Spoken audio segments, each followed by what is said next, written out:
Hillary Clinton sounding off in the Washington Post on the Mueller report. I'm going to quote directly. Mueller's report leaves many unanswered questions, in part because of Attorney General William Barr's redactions and obfuscations. But it is a roadmap. It's up to members of both parties to see where that roadmap leads to the eventual filing of articles of impeachment or not. Well, look who's here to respond.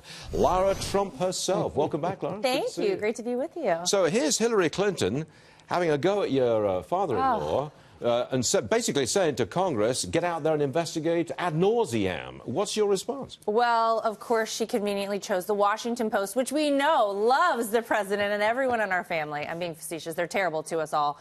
And it's pretty rich coming from a woman like Hillary Clinton, who, against the direction of the FBI, deleted 33,000 emails, used hammers to destroy cell phones, and used BleachBit to wipe her server. None of us knew, by the way, what BleachBit was. Thank you, Hillary Clinton. We now know what it is.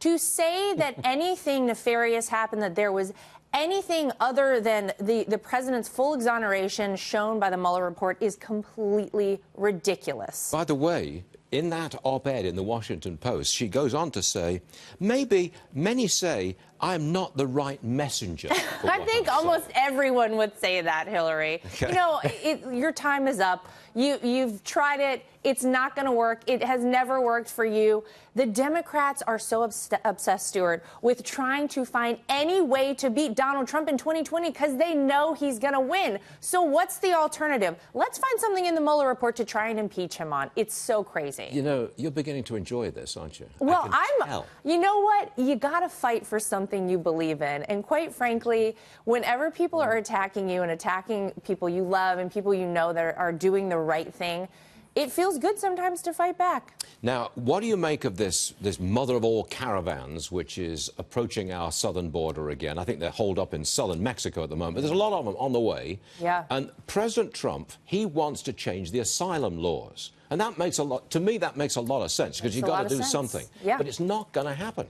The Democrats will never allow that to go through Congress. It's so sad, because wouldn't they want all of these illegal immigrants who they say we need to be kind to and do the right thing for to go to a sanctuary city where they will be taken care of?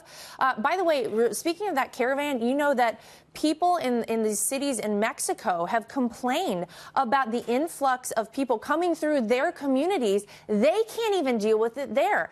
This is a major problem, and the fact that Congress has not addressed what is going on our southern border has been detrimental not just to our country, but it's threatening people's lives every day, because these people have incentive to try and come here, and a lot of them die and are injured along the way. That videotape reminds me of what happened in Europe when there was a march across Europe by a million people who wanted to get into Western Europe. Angela Merkel let them in. Open borders. And it was the downfall of Germany. It was one of the worst things that ever happened to Germany. This president knows that. He's trying to prevent that from happening here. But Congress has got to get their act together and do the right thing here for the American people. Lara Trump, thank you very much for being with us again. Thank you. Always great. You know, you're a glutton for punishment. You keep on coming back. I'll be back again, I'm sure. Oh, okay, we'll take it. Thank you, Lara. Thank you.